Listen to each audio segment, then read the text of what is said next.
प्रथितां पुराणमुनिना मध्ये महाभारतम् अद्वैतामृतवर्षिणीं भगवतीम् अष्टादशाध्यायिनीम् अम्ब त्वामनुसन्दधामि भगवद् गीते भवद्वेषिणी। नमोऽस्तु ते व्यासविशालबुद्धे फुल्लारविन्दायतपत्रनेत्र येन त्वया भारततैलपूर्णः प्रज्वालितो ज्ञानमयः प्रदीपः प्रपन्नपारिजाताय स्तोत्रवेत्रैकपाणये ज्ञानमुद्राय कृष्णाय गीतामृतदुहे नमः। वसुदेवसुतं देवं कंसचाणूरमर्दनं देवकी परमानन्दं कृष्णं वन्दे जगद्गुरुं। भीष्मद्रोणतटा जयद्रथजला गान्धारनीलोत्पला शल्यग्राहवती कृपेण वहनी कर्णेन वेलाकुला अश्वत्थामविकर्णघोरमकरा दुर्योधनावर्तिनी सोत्तीर्णा खलु पाण्डवैरणनदी कैवर्तकः केशवः पाराशर्यवचः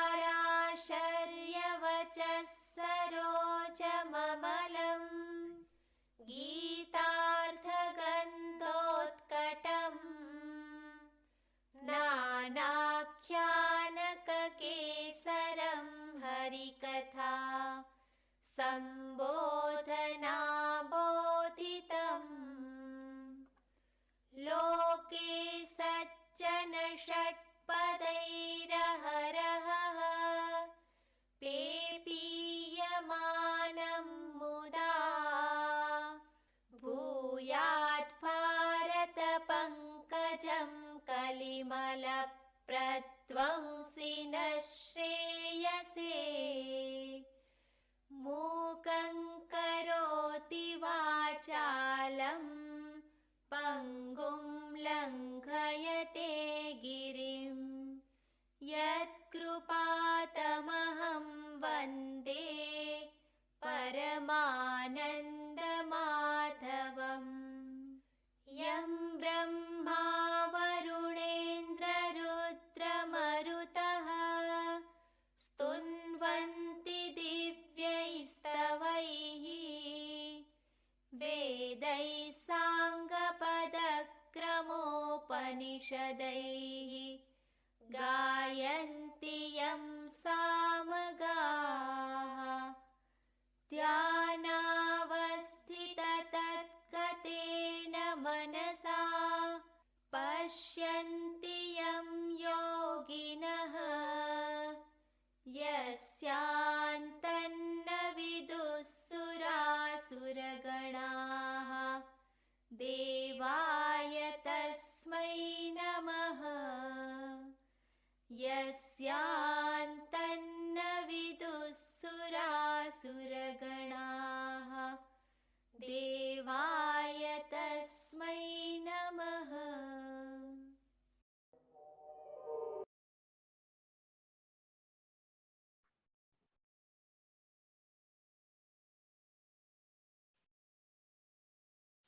બધાને અવાજ સંભળાય છે મારો? હા. ઓકે.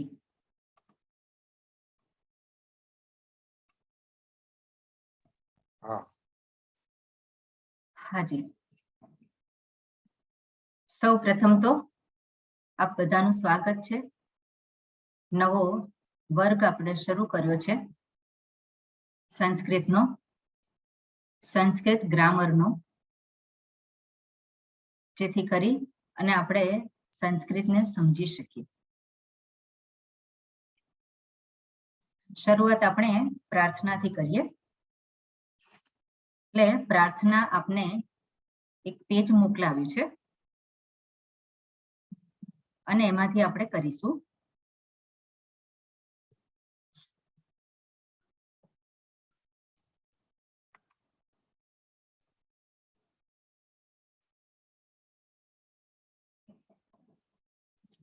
ઓકે.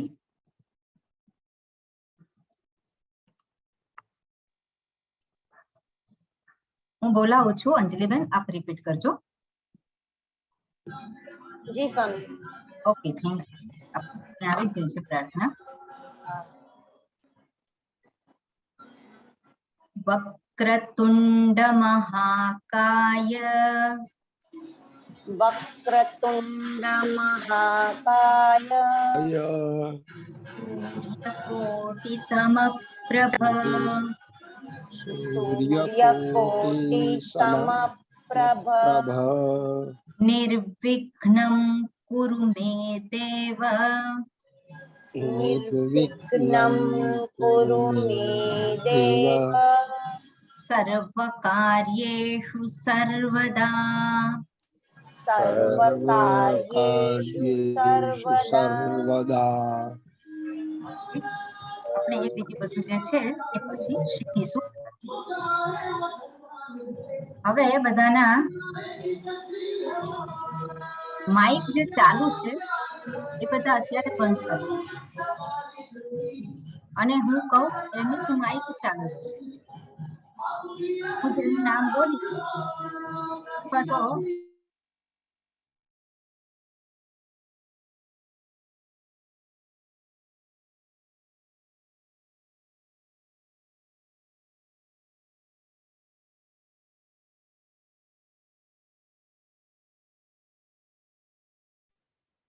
તમારો ઓડિયો સ્ટોપ થઈ ગયો છે. મારું વોલ્યુમ બંધ થઈ ગયું છે. થયું ચાલુ? હા, ચાલુ. ઓકે, ચાલુ થયો. બરાબર. હવે આમાં તો હું દેખાઉં છું. આમાં ઓકે, બરોબર. હવે આપણે જોઈએ સંસ્કૃત ગ્રામર શીખવાનું છે. તો કોઈ પણ વસ્તુ આપણે શીખીએ એમાં 4 પરિબળો ભાગ ભજવતા હોય છે, જેને અનુબંધ ચતુષ્ટય કહેવામાં આવે છે. આજે હું વાત કરું છું એ આપ રફ નોટમાં લખી શકો અને પછી ફેર કરાય. અને જેનું લખવાનું સારું હોય તો ડાયરેક્ટ ફેર નોટમાં પણ લખી શકે. એટલે અનુબંધ ચતુષ્ટય. અનુબંધ ચતુષ્ટય કોને કહેવામાં આવે છે? કોઈ પણ ગ્રંથની રચનામાં ભાગ ભજવતા પરિબળો. કોઈ પણ પુસ્તકની રચના હોય ત્યારે એમાં આ 4 પરિબળો રહેલા હોય છે.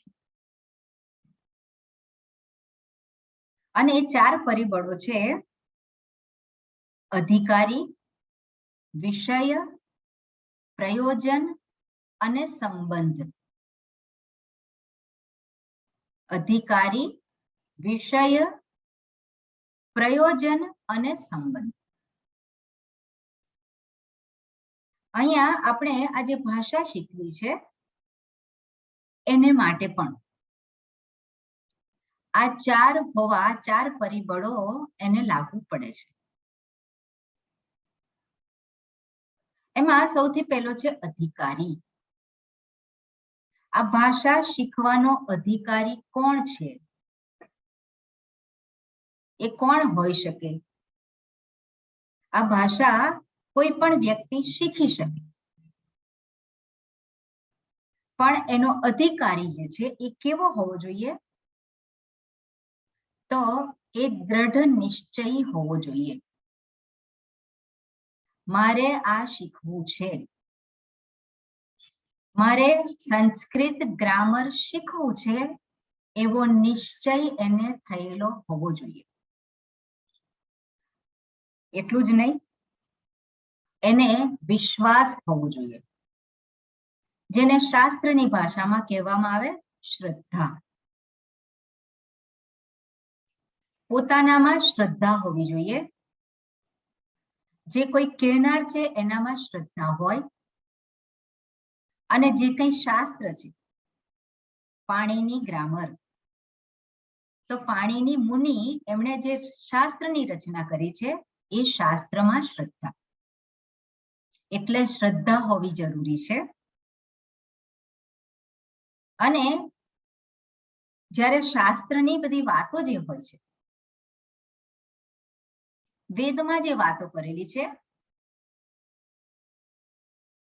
એ વાતોમાં આપણે શ્રદ્ધા રાખીએ તો આપણું કામ થઈ જાય છે. પણ અહીંયા સંસ્કૃત ગ્રામરની જ્યારે વાત આવે છે ત્યારે ત્યાં એક વિશિષ્ટ પરિબળ, બીજું એક અધિકારીત્વમાં હોવું જોઈએ એવું એક પરિબળ છે, અને એ છે મેધા શક્તિ. મેધા શક્તિનો અર્થ છે જે કંઈ આપણને ભણાવવામાં આવે છે એને ગ્રહણ કરવું, એને સમજવું, સમજવું અને ધારણ કરવું. ધારણ કરવું એને આપણે કહી શકીએ કે યાદ રાખવું, યાદ રહેવું. એટલે ગ્રહણ સામર્થ્ય અને ધારણ સામર્થ્ય એને મેધા શક્તિ એવું કહેવામાં આવે છે. એટલે એ આવશ્યક છે. એટલું જ નહીં, ઉદ્યમ. ઉદ્યમ એટલે હાર્ડ વર્કિંગ. એની પાછળ આપણે મંડેલા રહેવું પડે. એ આપણે મારે શીખવું છે માટે મારે મહેનત કરવી પડે. એટલે મહેનત કરવાની જેની તૈયારી છે. ઉદ્યમમ સાહસમ. આ જે છે સંસ્કૃત ગ્રામર શીખવું એ સામાન્ય વ્યક્તિની વાત નથી. એને માટે સાહસ જરૂરી છે. કોઈ પણ સાહસની આવશ્યકતા ક્યાં હોય છે? જ્યાં કંઈક વિશેષ કાર્ય સિદ્ધ કરવાનું હોય ત્યારે સાહસ કરવું. તો વ્યક્તિ નોકરી કરતો હોય અને નોકરીમાં એને મજા નથી આવતી કે હવે ધંધો કરું, તો ત્યાં ધંધો કરવા માટે શેની જરૂર છે? સાહસની જરૂર છે. એટલે આ પાણીની ગ્રામર જે છે એ જે શીખવાનું છે એ સાહસનું કામ છે. એટલે ત્યાં સાહસ અને સાથે સાથે ધૈર્ય, ધૈર્ય પણ આવશ્યક છે. આ જે ગ્રામર તાત્કાલિક આવડી જાય એવું નથી. એને માટે આપણે સમય ગાળવો પડે, અને ક્યાં સુધી? જ્યાં સુધી મને આવડી ના જાય ત્યાં સુધી આપણે ધીરજ રાખવાની. એટલે ધીરજની પણ એટલી જ આવશ્યકતા છે. આપણે ગુજરાતીમાં એવી કહેવત છે, ઉતાવળે આંબા ના પાકે. એટલે એ કેરીઓ પકવે, પાવડર કંઈક નાખી અને કેરીઓ પકવે, પણ એ કેરી જે પકવેલી જે છે એમાં મીઠાશ ના હોય, જોઈએ એવી મીઠાશ હોય નહીં. એટલે આમાં ઉતાવળ થાય નહીં. જે કંઈ આપણે ગ્રહણ કરીએ એ સમજદારીપૂર્વક ગ્રહણ કરવાનું છે અને એને ધારણ કરવાનું છે. ગ્રહણ કરી, ધારણ કરી અને પછી આગળ ચાલવાનું છે. એકની એક વાતો આપણે આમાં નથી થવાની. જેવી રીતે બપોરે જે સત્સંગ હોય છે એમાં ઘણી બધી વાતો રિપીટ થાય છે, પણ અહીંયા સંસ્કૃત ગ્રામરમાં એવું નહીં હોય. સંસ્કૃત ગ્રામરમાં આ જે આપણો જે ક્લાસ હશે એમાં તમે લોકો જેટલા તૈયાર થશો એટલું આગળ જવાશે.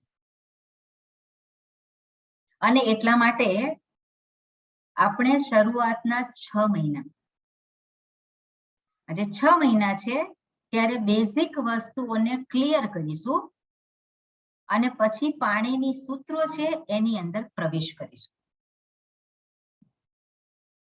એટલે પહેલા પાણીની ગ્રામરમાં પાણીની મુનિ શું કહેવા માંગે છે, કારણ કે પાણીની સૂત્રો જે છે અત્યારે આપણે વાંચવા બેસીએ તો આપણને પેલું લેટિન અને ગ્રીક લાગે, એમાં કઈ ખબર પડે નહીં. એટલે આપણે એમાં પ્રવેશ કરતા પહેલા એનો થોડો પરિચય એવી રીતે આપણે ગ્રામર શીખીશું.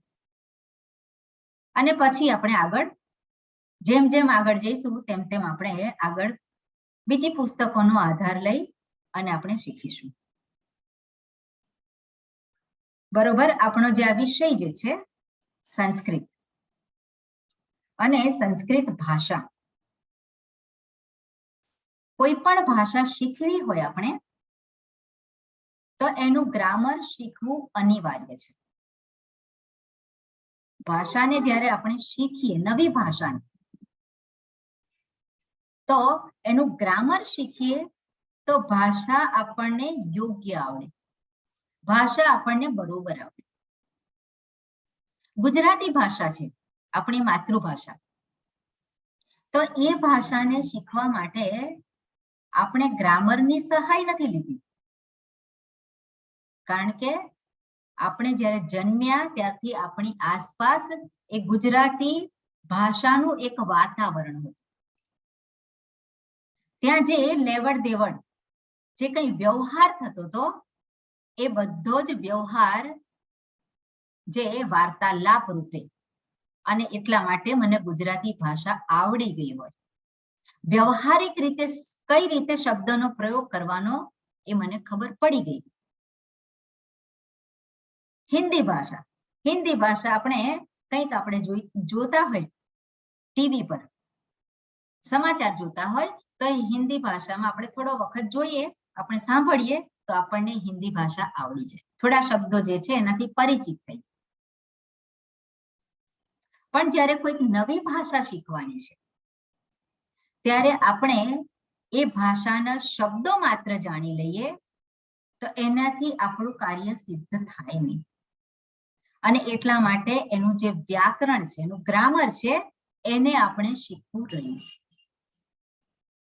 બીજી એક વાત કે ભાષા અને વ્યાકરણ, વ્યાકરણને આધારે આપણે ભાષા શીખીએ છીએ, પણ ભાષા એ વ્યાકરણ કરતા કંઈક વિશેષ છે. આપણે વ્યાકરણ શીખી જઈએ એટલે ભાષામાં પ્રવેશ થઈ જાય આપણને, પણ ભાષા જે છે આપણને આવડી ગઈ એવું આપણે ના કહી શકીએ, કારણ કે ભાષા એનું એક જુદું અસ્તિત્વ છે. જેવી રીતે આપણે કહીએ કે ગુજરાતી ભાષા, એ ભાષા આપણને આવડે છે અને આપણે કોમ્યુનિકેશન કરીએ છીએ, પણ એ જે ગુજરાતી ભાષા એનું વ્યાકરણ, એ વ્યાકરણમાં બધા જ શબ્દો સમાઈ જાય એવું આપણે ના કહી શકીએ. ઘણા બધા રૂઢિપ્રયોગો હોય. મેં કહ્યું કહેવત, ઉતાવળે આંબા ના પાકે, તો એ ગ્રામરમાં ના આવે. ગ્રામર જે છે એની અંદર એ બધા નિયમોમાં એ વસ્તુ ના આવે. એને માટે ભાષાને સમજવી પડે.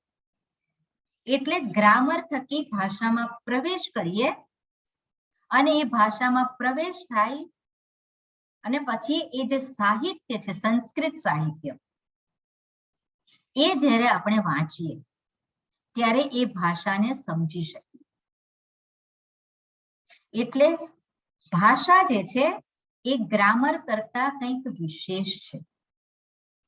એટલે ગ્રામર જે છે એ ભાષામાં જે કંઈ છે એ બધું જ એમાં સમાવિષ્ટ છે એવું આપણે ના કહી શકીએ. પણ છતાં પણ આપણા પ્રવેશ માટે વ્યાકરણ જરૂરી છે, અનિવાર્ય છે, અને એટલા માટે આપણે વ્યાકરણની આધારે આપણે એ ભાષાને ઓળખવાનો પ્રયત્ન કરીશું. બીજી બધી ભાષા જે છે, સંસ્કૃત ભાષા અને બીજી બધી ભાષા, એમાં મુખ્ય ભેદ એ છે કે બીજી બધી જ ભાષાઓ જે છે, જે બોલાય છે એવું લખાય છે એવું નથી. જેવું આપણે બોલીએ એવું જ લખીએ એવું નથી ત્યાં.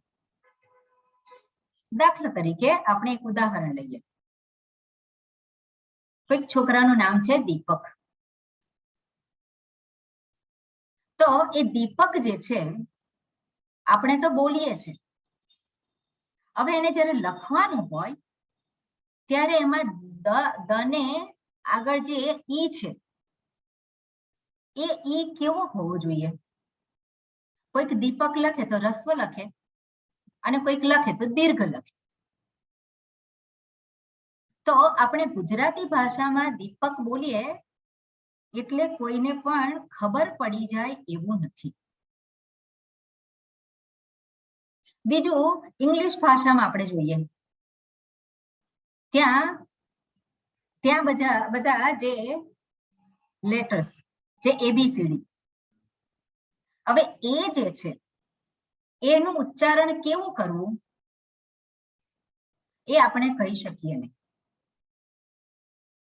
આપણે કોઈ ફેટ શબ્દ છે, FAT, તો આપણે કઈ રીતે બોલીએ? ફેટ. એને ફેટ બોલીએ. પછી FARE, ફેર. FAIR, તો એને એ જે છે એનો ઉચ્ચારણ શું થઈ જાય? એનું બદલાઈ જાય. FAR, તેનું ઉચ્ચારણ શું થાય? ફાર. તો એ જ છે પણ એનું ઉચ્ચારણ બદલાઈ ગયું. પણ સંસ્કૃત ભાષામાં આ પ્રમાણે નથી. સંસ્કૃત ભાષા જે છે જેવું બોલાય છે એવું જ લખાય છે. એટલે દીપક શબ્દ બોલીએ આપણે, દીપક નથી. શબ્દ શું છે? દીપક. દીપક. તો દીપક બોલીએ ત્યાં ખબર પડે કે દમાં ઈ જે છે કેવો છે? દીર્ઘ છે, એ રસ્વ નથી. આપણે કહીએ દીન, દીન, દીન. તો દીન આપણે બોલ્યા એનો અર્થ બદલાઈ ગયો. દીન એટલે ગરીબ અને દિન એટલે દિવસ. એટલે સંસ્કૃત ભાષા જે છે એમાં જે બોલવાની ભાષા અને લખવાની ભાષા એમાં કોઈ પણ પ્રકારનો ભેદ નથી. એટલે આ ભાષાને ફોનેટિક્સ કહેવામાં આવે છે. ઉચ્ચારણ શાસ્ત્ર. ફોનેટિક્સ એટલે ઉચ્ચારણ. ઉચ્ચારણ થકી આ જે ભાષા જે છે એ પ્રગટ થાય છે. એટલે આપણે જ્યારે આ ભાષાને બોલીએ ત્યારે જે લખ્યું છે એ જ બોલવાનું છે, જે બોલીએ છે એ જ લખવાનું છે. એટલે આપણે આ ક્લાસમાં આ વસ્તુનું વિશેષ મહત્વ હશે. કારણ કે અહીંયા મારી પાસે બોર્ડ નથી કે હું લખીને બતાવીશ. એટલે હું બોલીશ અને આપે લખવાનું છે. એટલે બોલી હું જે પ્રકારે બોલું એ પ્રમાણે લખવાનું છે. દીર્ઘ ઉચ્ચારણ કરીએ તો એને દીર્ઘ આપણે લખવાનું હોય. અને રસ્વ ઉચ્ચારણ થતું હોય તેને રસ્વ. બરોબર. હવે આજે આપણે જોઈએ તો આ ભાષામાં બીજી એક વાત અને પછી આપણે આગળ જઈશું કે આ જે સંસ્કૃત ભાષા છે એમાં મુખ્ય વસ્તુ કઈ છે? તો કોઈ પણ ભાષામાં આપણે જોઈએ એમાં નામ હોય, સર્વનામ હોય, ક્રિયાપદ હોય, ક્રિયા વિશેષણ હોય. આ બધા જુદા જુદા શબ્દો હોય છે. એવી રીતે સંસ્કૃત ભાષામાં પણ આ બધા શબ્દો હોય છે. પણ સંસ્કૃત ભાષાની જે રચના કરવામાં આવી છે એમાં આપણે કહીએ સેન્ટર પીસ. મુખ્ય વસ્તુ શું છે? વર્બ છે, ક્રિયાપદ અર્થાત ક્રિયા છે. કોઈ પણ ક્રિયા હોય એ ક્રિયાની આસપાસ જે કંઈ પરિબળો રહેલા છે એ પરિબળોને ઓળખવાના છે. મુખ્ય જે છે એ ક્રિયાપદ છે અને એ ક્રિયાપદની સાથે જેને જોડવામાં આવે છે એને કહેવામાં આવે નામ. એની સાથે જે જોડવામાં આવે છે એને નામ કહેવામાં આવે. પણ એ જે નામ જે છે એ કોઈક જાતિ રૂપ હોય, એ ગુણવાચક હોય અથવા તો સંબંધવાચક હોય. જાતિ, ગુણ, સંબંધ એ દર્શાવતા નામ હોય. અને એ જે નામ જે છે એ ક્રિયાની સાથે એનો સંબંધ રહેલો છે. એટલે જ્યારે પણ આપણે સંસ્કૃત ભાષા કોઈ પણ વાક્ય બોલીએ એમાં તો સૌ પ્રથમ ક્રિયાપદ એ મહત્વનું છે. સૌ પ્રથમ આપણે ક્રિયાપદ શોધવાનું હોય. અહમ અસ્મિ, તો અસ્મિ એ ક્રિયાપદ છે.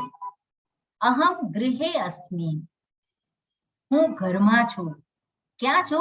ઘરમાં છું. પણ સૌથી પહેલું જે એમાં શોધવાનું છે એ ક્રિયાપદ છે. એટલે ક્રિયાપદ જે ક્રિયા જે છે એની આસપાસ જ બીજા બધા જ પરિબળો રહેલા છે. એટલે આ ભાષાના સંદર્ભમાં, આ વિષયના સંદર્ભમાં આપણે વાત કરી. એટલે અધિકારી, વિષય અને પ્રયોજન એ તો મારે કહેવાનું નથી. પ્રયોજન શું છે એ આપને ખબર છે, કારણ કે આપ આવ્યા છો આ ક્લાસમાં તો શેને માટે આવ્યા છો એટલે એ આપને ખબર છે. અને સંબંધ જે છે એ સંબંધ આ ભાષા સાથે મારો શું સંબંધ છે, એનાથી શું શીખવા માંગુ છું, એ આપણને એ વખત જતા આપણને એ બધું જ સ્પષ્ટ થશે. હવે આપણે જોઈએ મુખ્ય વસ્તુ આજનું જે જોવાનું છે એ આપને જે પેલું જે શીટ આપવામાં આવી છે અને એમાં ઝેરોક્સ કરાવવાની મેં કહી હતી, જેમાં વર્ણમાલા આલ્ફાબેટ્સ જે છે. હવે કોની પાસે નથી? બધાની પાસે છે કે કોઈકની પાસે નથી એવું છે? કોઈ બધા એ વિડિયો ચાલુ કરી શકે? હવે પોતાનો વિડિયો 2 મિનિટ માટે ચાલુ કરો, પછી પાછું બંધ કરી દેવાય. અત્યારે નથી. ઓકે, તો મોબાઈલમાં કે કશાકમાં જોઈ શકાય. અને ના જોવાય હોય તો કઈ વાંધો નહીં, હું દર્શાવું છું અને પછી આપ સાંભળજો શાંતિથી. ઓકે, બરોબર? હવે હું દેખાઉં છું ને આપને? હા હા બરોબર, કારણ કે મેં મારી સામે પેલું એ રાખી છે એટલા માટે. બરોબર. આમાં જે મુખ્ય જે વિભાગ કરેલા છે આ જે શીટ છે એમાં એમાં સૌથી ઉપર બાહ્ય પ્રયત્ન, પછી સ્થાનમ ને એવું બધું લખ્યું છે. સ્પૃષ્ટા, ઈશત સ્પૃષ્ટા, એની ઉપર અત્યારે ધ્યાન નથી આપતા આપણે. પણ જે ઇંગ્લિશમાં લખેલું છે class 1, class 2, class 3, class 4, class 5. Class 1 વર્ગ 1, 2, 3, 4, 5. અને નીચે જે લખેલું છે કંઠઃ, તાલુ, મૂર્ધા, દંતા, ઓષ્ઠૌ. કંઠઃ એટલે ગળું અને કંઠ્યાહ એટલે ગળાનો આધાર લઈ અને ઉચ્ચારિત થતા વર્ણ. ગળાનો આધાર લઈ અને ઉચ્ચારિત થતા વર્ણ જે છે એને કહેવાય કંઠ્યા.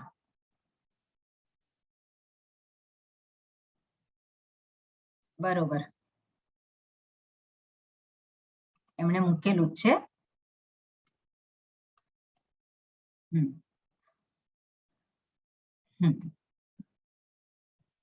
કંઠ્યાહ એટલે ગળામાંથી ગળાનો આધાર લઈ ઉચ્ચારિત થતા વર્ણ. વર્ણ એ શબ્દનો અર્થ પછી હું કહું છું, પણ આપણે વર્ણ, વર્ણમાલા આપણને એટલી તો ખબર હોય છે. પછી તાલુ. તાલુ એટલે તાળવું. આપણે જે મુખની અંદર જે તાળવાનો ભાગ છે એને તાલુ કહેવાય. અને તાળવાની સહાય લઈ અને ઉચ્ચારિત થતા શબ્દ જે છે, વર્ણ છે, એને કહેવાય તાલવ્યાહ. આગળ છે મૂર્ધા. તો એ જે મૂર્ધા જે છે,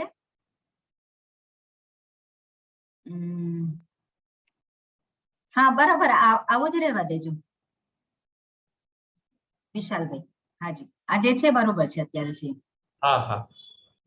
મૂર્ધા.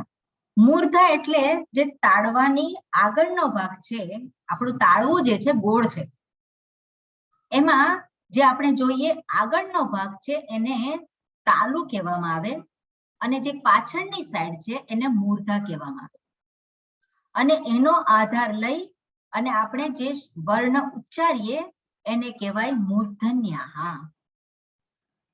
એ જ રીતે દાંતની સહાયથી ઉચ્ચારિત કરવામાં આવે એ જે વર્ણ છે એને દંત્યાહ કહેવાય. દંતાહ એટલે દાંત અને દંત્યાહ એટલે એનો આધાર લઈ અને ઉચ્ચારિત થતા વર્ણ. ઓષ્ઠૌ. ઓષ્ઠૌ એટલે હોઠ. આજે બે ઉપર અને નીચે દ્વિવચન છે અહીંયા, એટલે ઓષ્ઠૌ. અને એના થકી ઉચ્ચારિત થતા જે કઈ વર્ણ છે એને કહેવામાં આવે ઓષ્ઠ્યાહ. હવે આગળ જે લખ્યું છે કુ લખ્યું છે, જે કંઠ છે એની આગળ કુ લખ્યું છે, અને કુનો અર્થ થાય ક વર્ગ. એ જ રીતે ચુ એટલે ચ વર્ગ, ટુ એટલે ટ વર્ગ, તુ એટલે ત વર્ગ, પુ એટલે પ વર્ગ.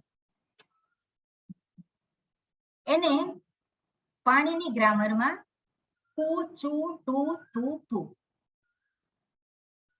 કુ, ચુ, ટુ, તુ, પુ. કુ એનો અર્થ થાય ક વર્ગ. અને ક વર્ગ એટલે કયા વર્ણ? ક, ખ, ગ, ઘ, ङ. જે પહેલી લાઈનમાં જે લખ્યા છે 5 વર્ગના, દરેક વર્ગમાં 5 વર્ણ છે. માં જે કુ વર્ગ એટલે ક વર્ગ છે એમાં ક, ખ, ગ, ઘ, ङ છે. એવી રીતે ચ વર્ગમાં અંજલિબેન કયા છે? ચ, છ, જ, ઝ, જ્ઞ. હા, ચ, છ, જ, ઝ અને પછી જે છે એનો ઉચ્ચારણ આપણે જોઈએ તો તાલુ. તાલુ જે છે એની સહાયથી પણ સાથે સાથે એ અનુનાસિક છે. અનુનાસિક છે અર્થાત એનું ઉચ્ચારણ નાકમાંથી થવું જોઈએ, નાકની સહાયથી થવું જોઈએ. એટલે એનું ઉચ્ચારણ થાય ન્ય.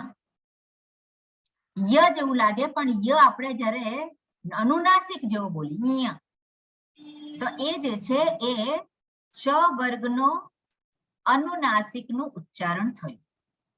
એટલે આપણે આ ઉચ્ચારણનું જે સ્થાન છે એને આપણે જાળવી રાખવાનું.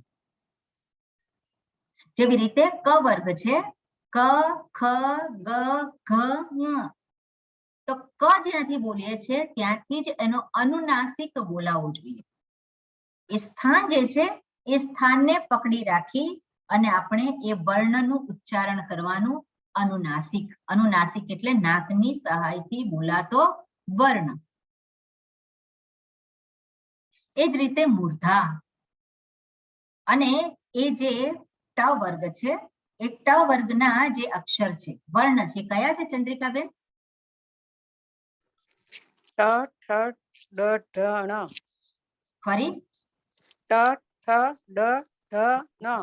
સેકન્ડ જે છે બરોબર ના આવે. ટ ઠ. હા, ટ ઠ ડ ઢ ણ. એટલે જે ઠ છે એ ફરી પાછું આપણે ઉપર એ જ કોષ્ટકમાં ઉપર જોઈએ મહાપ્રાણાહા. ત્યાં આપણે બોલીએ ત્યારે આપણો જે મહાપ્રાણાહા એટલે શ્વાસ જે છે એ જોરથી બહાર નીકળે છે. અલ્પ પ્રાણાહા એટલે શું છે? શ્વાસ ત્યાં ધીમેથી નીકળે છે. એટલે ટ બોલીએ ત્યારે ત્યાં શ્વાસ કેવો છે એ ઓછો નીકળે, પણ ઠ બોલીએ તો ત્યાં પ્રયત્ન વધારે છે. એટલે ટ ઠ ડ ઢ ણ. આને કહેવાય મૂર્ધન્યાહા. દંત્યાહા. પ્રજ્ઞાબેન બોલશો આપ? દંત્યાહા કયા છે? જી. ત થ દ ધ ન.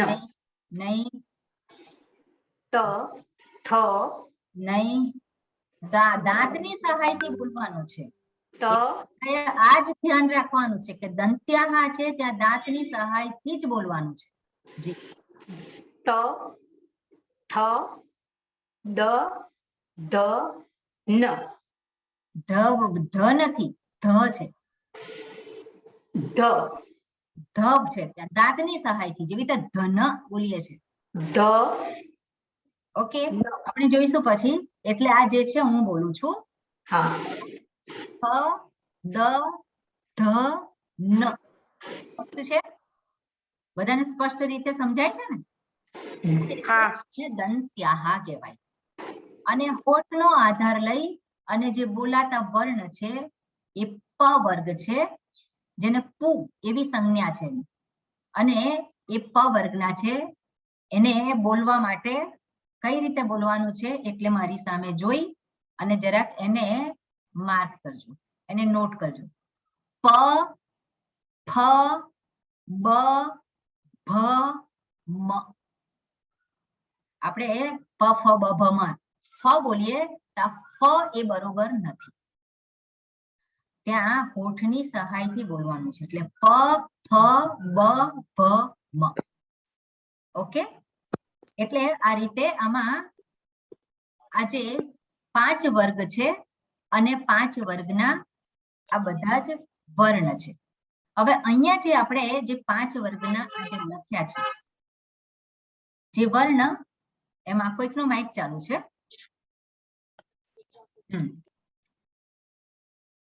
તો આમાં જે ક ખ ગ ઘ ङ લખ્યું છે ત્યાં થોડોક એક ફેરફાર આપ કરજો. એમાં બધાને નીચે એક આડી લાઈન કરવાની છે અને કઈ રીતે કરવાની છે એ હું આપને બતાવું છું. આમાં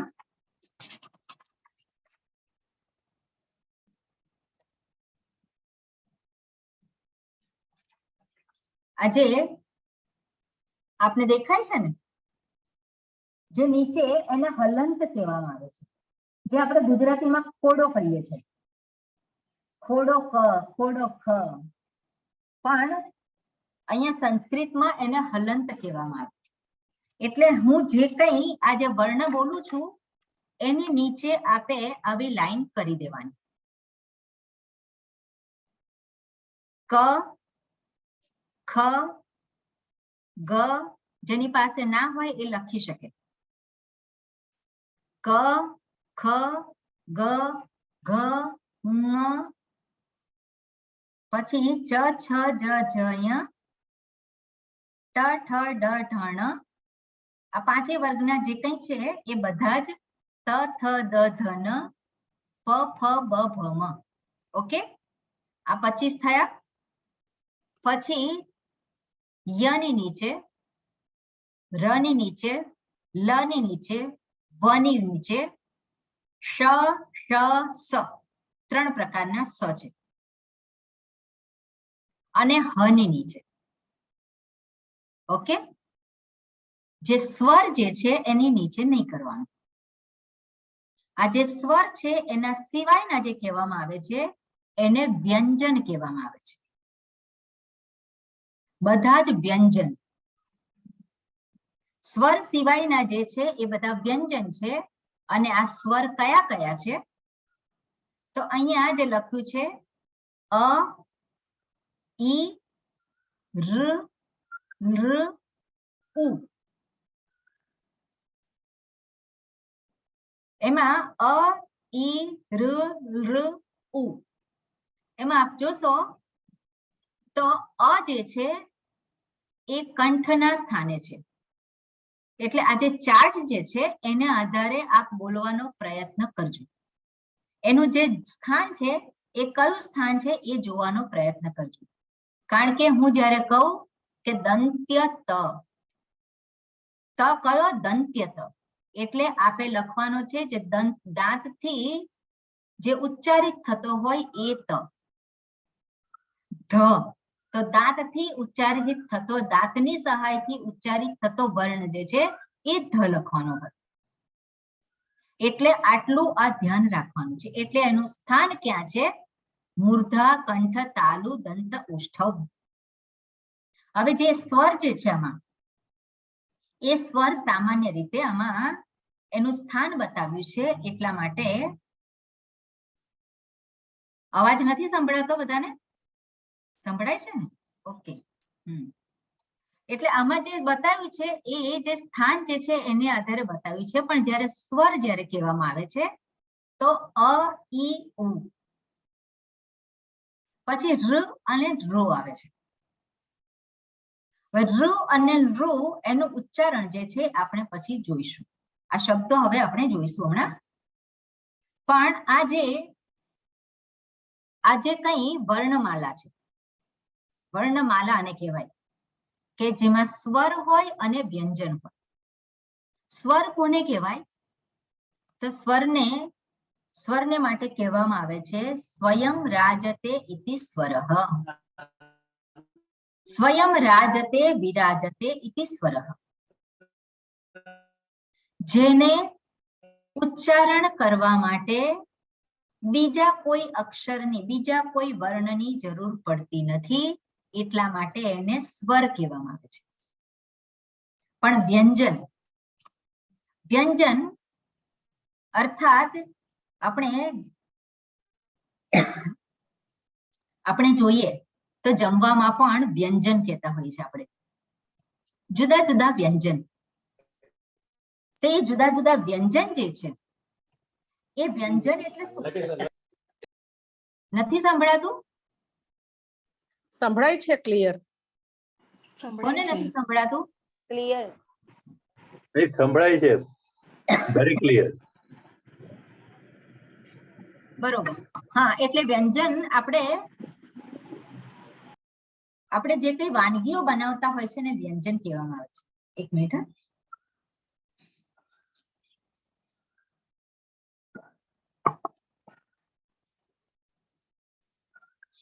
પણ જે કઈ વાનગીઓમાં જે વ્યંજન છે એ વ્યંજન શું કરે છે? શોભા કરે છે. શેની શોભા કરે? જે મુખ્ય હોય એ વાનગી એની શોભામાં અભિવૃદ્ધિ કરે.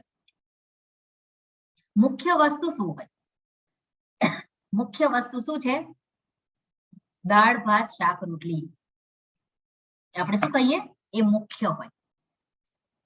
અને એની સાથે એક ચટણી હોય કે સંભારો હોય કે પાપડ હોય, એ બધું શું કહેવાય, એની સાથે એની અંદર એક્સ્ટ્રા કંઈક બીજું બનાવે, તેને વ્યંજન કહેવામાં આવે. પણ વ્યંજનનું સ્થાન એની મેળાએ, એની પોતાની રીતે નથી.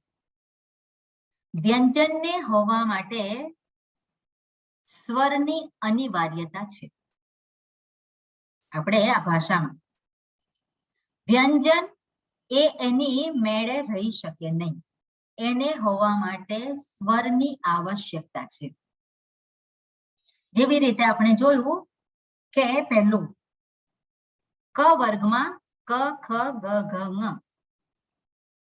તેમાં ક જે છે, જે આપણે કયો હલંત કહેવાય ને, જે ખોડો કહીએ છીએ હલંત. હવે આપણે ખોડો એ શબ્દ નહીં વાપરીએ, આપણને ખબર છે, પણ એને કહીશું હલંત. અને હલંત કેમ કહેવાય છે એ આપણે જઈશું આગળ, એ પ્રમાણે આપણને ખ્યાલ આવશે. એટલે ક જે છે એને એકલો બોલી શકાય નહીં, એનું સ્થાન શું છે, કંઠ છે. એટલે અ વગર આપણે ક બોલી શકાય ખરો? ના.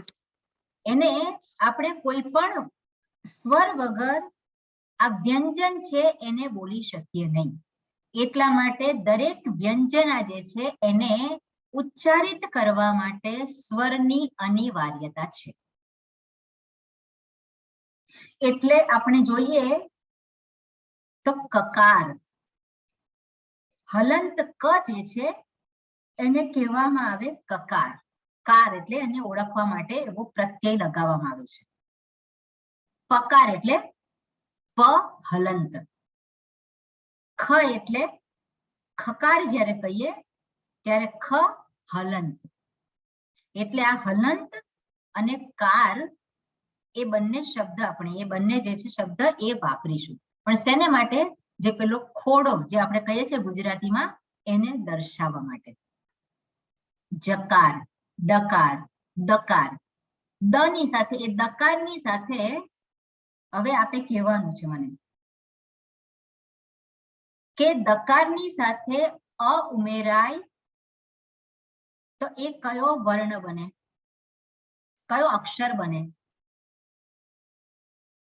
હવે વર્ણ અને અક્ષર એમાં ભેદ છે. વર્ણ આપણે આપણી સામે આજે છે બધા સ્વર અને વ્યંજન, એને વર્ણ કહેવાય. પણ અક્ષર કોને કહેવાય? અક્ષર જે છે એમાં કકારની સાથે અ લાગ્યો તો ક બન્યો, એને કહેવાય અક્ષર. બરોબર? હવે કકારની સાથે આ લાગે તો એને કઈ રીતે બોલાય?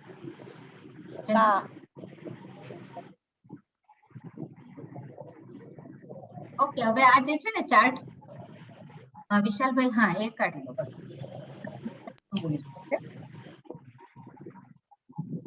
ઓકે,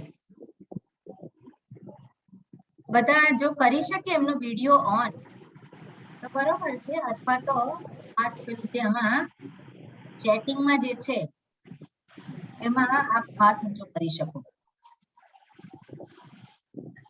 ટીનાબેનને સંભળાતું નથી વોઇસ. ઓકે, ખબર નહીં શું છે, પણ આપણે જે છે એ આપણા વિષય પર આવીએ. ક ની સાથે ઈકાર લાગે, રસ્વઈ, તો કઈ રીતે બોલાય ભાવિની? કી. ઓકે. ક ની સાથે દીર્ઘ ઈ લાગે, કેવી રીતે બોલાય? આપ હાથ ઊંચો કરજો એટલે હું કહીશ એમાંથી. ઓકે પ્રજ્ઞાબેન, કઈ રીતે બોલાય? કી. ઓકે, લોંગ એટલે કી. પછી પ ની સાથે ઉ લાગે, રસ્વ, તો કઈ રીતે બોલાય? જેમને થઈ ગયું છે હાથ નીચે રાખ્યો, પછી ફરી વખત હું કહીશ. જેને પકાર જે છે, પકાર વત્તા ઉ, એને કઈ રીતે બોલાય અંજલિબેન? પુ પુ. પકાર વત્તા ઉ, દીર્ઘ ઉ, એને કઈ રીતે બોલાય ચંદ્રિકાબેન?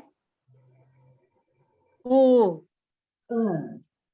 ઓકે, પછી આપણે જોઈએ ફકાર. ફકાર વત્તા રસ્વ ઈ, તો એને કઈ રીતે બોલાય ધવલભાઈ? ફી.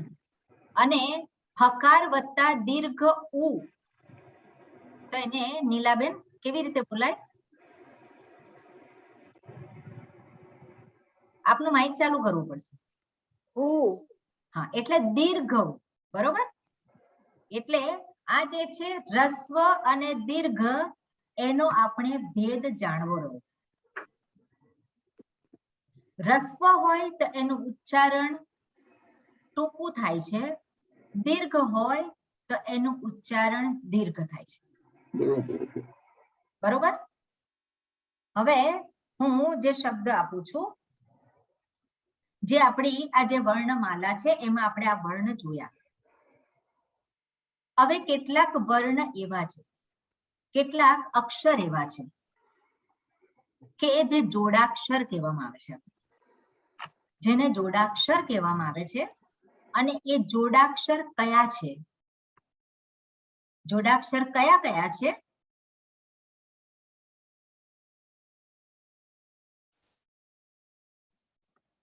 ઓકે,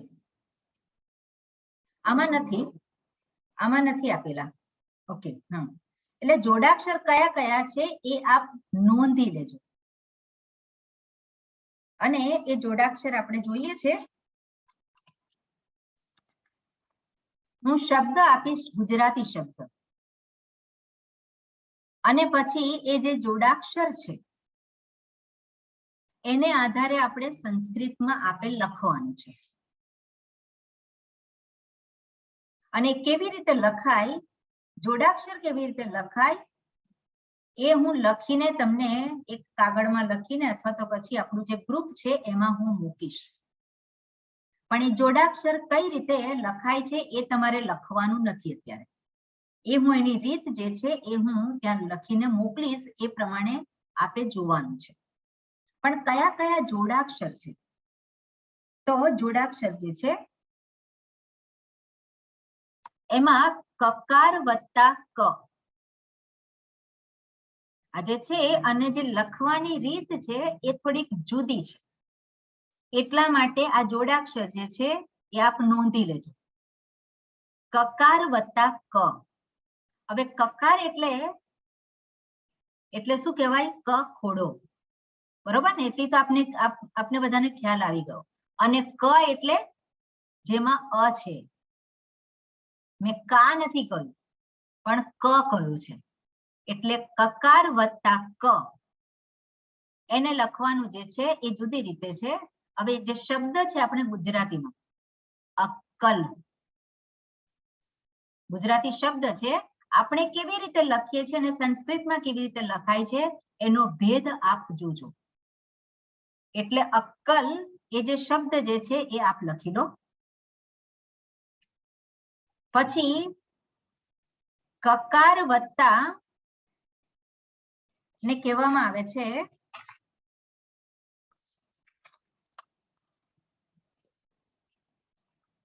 બીજું છે કકાર વત્તા શકાર, મૂર્ધન્ય શકાર.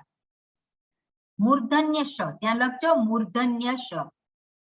કારણ કે અત્યારે ખ્યાલ નહીં આવે, પણ પેલા ટેબલમાં જોઈ અને એ શ કયો છે એ તમારે નક્કી કરવાનું. મેં કહ્યું મૂર્ધન્ય શ, તે મૂર્ધન્ય જે છે એની સામે એ લાઈનમાં લખેલો હશે. તો એ કકાર વત્તા શકાર એ બની અને ક્ષ થાય છે. ક્ષમા, અક્ષમ, સક્ષમ. તો એ જે ક્ષ જે છે એ જે ગુજરાતીમાં લખીએ છીએ એ પ્રકારનો જ એમાં ત્યાં લખાય છે.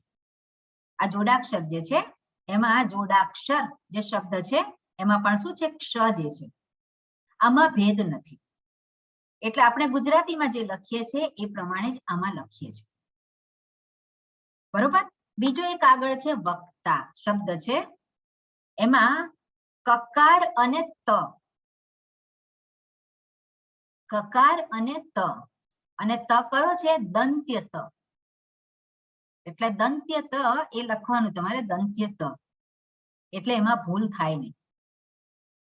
અને આપણે વક્તા બોલીએ છીએ, તો વક્તા એ ગુજરાતીમાં લખજો અને પછી સંસ્કૃતમાં હું લખીને મોકલીશ કઈ રીતે ક અને ત લખાય છે.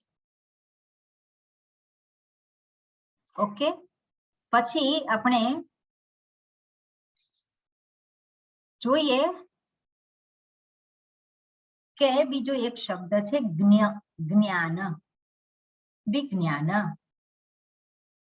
તો એમાં જે જ્ઞ જે છે એ આપણે ગુજરાતીમાં લખીએ છીએ એવો જ લખાય છે, પણ એમાં જે વર્ણ જે છે એ વર્ણ કયા છે? તો જે ચ, છ, જ, ઝ, ય, જે તાલવ્ય ય છે, તાલવ્ય અનુનાસિક છે. તાલવ્ય અનુનાસિક આપણને ય લખતા નહીં આવડે, પણ એટલું લખી દો કે તાલવ્ય અનુનાસિક, અને એ તમારે પેલા એમાં ચાર્ટમાં જોઈ અને એ પ્રમાણેની નિશાની લખવાની. એ જે છે ય પ્લસ જ, ય પ્લસ જ, જ જામફળનો જ, એ જ છે જ, જ, ય, એ જ જે છે એને તાલવ્ય જ કહેવાય, તાલવ્ય જ.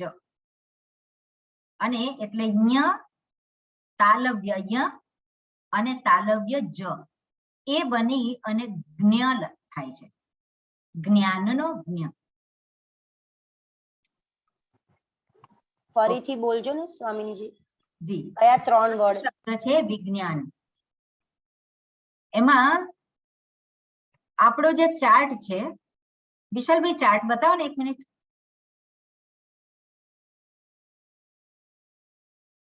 ઓકે. ચાર્ટમાં જે છે આ ચાર્ટ જે છે એમાં તાલવ્ય, તાલવ્ય એટલે શું? એટલે ચ વર્ગની લાઈનમાં જે છે પાંચમો જે અનુનાસિક, જેને ઉપર નેઝલ લખ્યું છે, નેઝલ એટલે અનુનાસિક,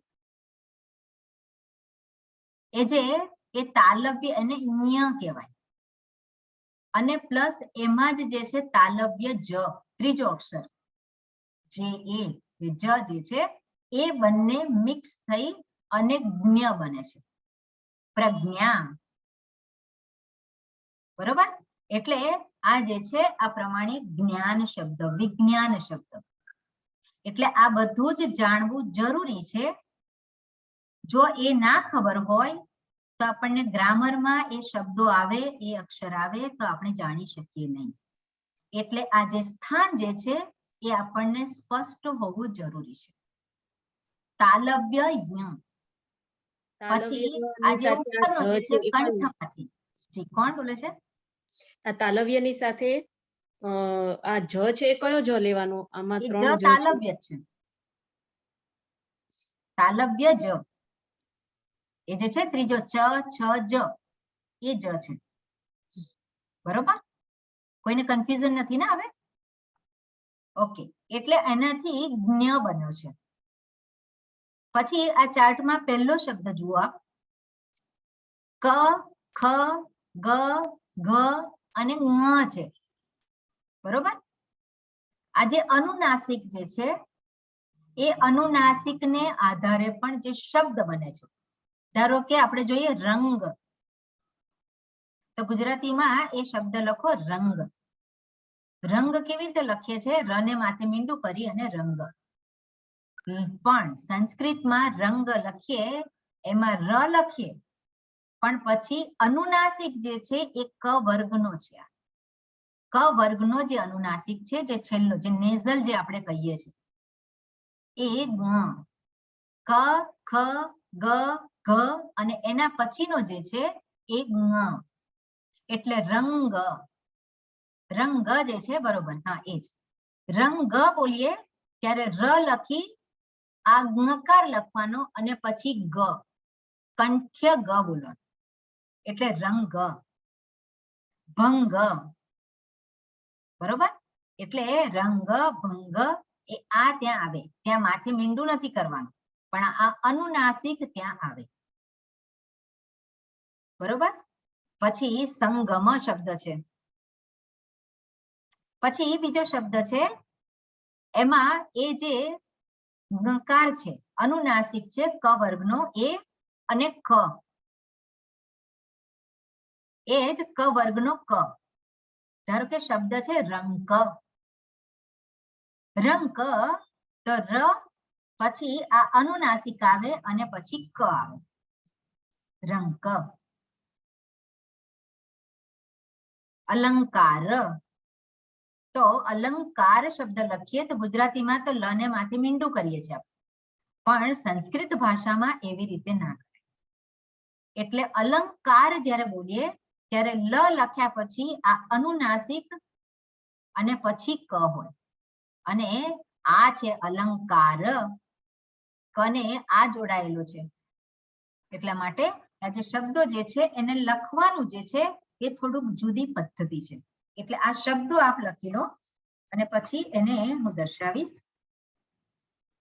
પછી આગળ જે છે આ ચાર્ટને આધારે આપણે પહેલા જોઈ લે શબ્દો. આપણે હ છે, હ એક જુદો જ છે. આમાં હ ની સાથે અણ લાગે, મૂર્ધન્ય ણ, મૂર્ધન્ય જે અનુનાસિક છે અણ, જે મૂર્ધન્ય અનુનાસિક જે પાંચમો જે છે એ હ ની સાથે ન લાગે, તો એ જે છે એ કેવી રીતે લખાય? જે રીતે આપણે કહીએ કે અન્ન શબ્દ છે, અન્ન એટલે દિવસ, તો એ જે અન્ન, તો એને કેવી રીતે લખાય એ સંસ્કૃતમાં થોડું જુદી રીતે લખાય છે. પછી આપણે જોઈએ શબ્દ આપણને ખબર છે બ્રાહ્મણ, તો બ્રાહ્મણ, તો હ જે છે હ ની અંદર મ લખાય છે, એટલે આપ શબ્દ ખાલી લખી દો બ્રાહ્મણ. એ જ રીતે હ ની સાથે નકાર લાગે છે, નકાર, ણકાર અને મકાર. એટલે હ ની સાથે આજે મૂર્ધન્ય ણકાર, દંત્ય નકાર અને ઓષ્ઠ્ય મકાર લાગે. ચાર્ટમાં આપણે જોઈએ તો મૂર્ધન્ય નકાર, નકાર અને મકાર એ લાગે, તેને લખવાની સ્ટાઇલ થોડી જુદી છે. આ જે શબ્દો જે છે એ આપ લખી લો, પછી એને કેવી રીતે લખાય છે એ હું આપને લખીને મોકલીશ. એટલે એ પ્રમાણે પછી તમારે પછી શું છે હોમવર્ક એ હું દર્શાવીશ, પણ આપણે જોઈએ, બરોબર? હવે ચાર્ટમાં આપ જુઓ કે જે તંતુ શબ્દ છે, તંતુ, જંતુ એ શબ્દ લખી લો આપ. તો તંતુ જ્યારે ગુજરાતીમાં લખીએ ત્યારે દંત્ય ત જે છે એને માથે મીંડું કરીએ છીએ, પણ સંસ્કૃતમાં તંતુ શબ્દ એવી રીતે ના લખાય. એમાં ત વર્ગનો જે અનુનાસિક છે એ આવે, એટલે એ જે છે એમાં એક રૂલ જુદો છે. પણ તંતુ લખીએ તો કઈ રીતે લખાય એ હું આપને લખીને મોકલીશ. આપણે ગુજરાતીમાં લખીએ છીએ એવું લખાય નહીં, તો એમાં નકાર આવે. તંતુ, જંતુ, કાંતા, તો કાંતા ત્યાં શું છે છેલ્લે ત આવે છે, ત આવે એટલે એની આગળ એ અનુસ્વારનો ન થઈ જાય છે, એવો રૂલ છે, બરોબર? પછી બીજું આપણે જોઈએ જોડાક્ષરમાં કે તર્ક શબ્દ છે, તર્ક વિતર્ક.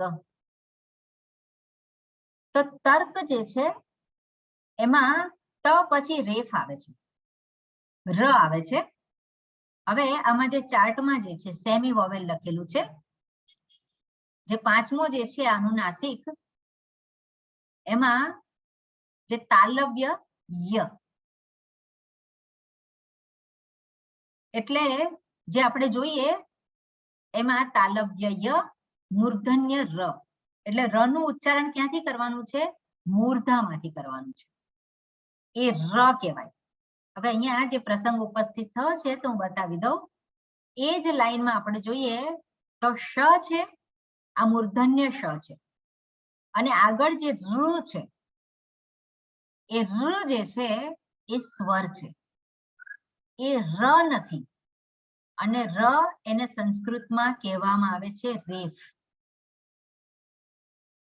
એની સંજ્ઞા છે રેફ. રે અને ફકાર. એટલે ર એ સંસ્કૃતમાં ના લખાય, રકાર ના બોલાય. જેવી રીતે બીજા બોલીએ છે તકાર, થકાર, દકાર, ધકાર, નકાર, મકાર, યકાર, લકાર, વકાર, શકાર, શકાર, એ બધું બોલીએ.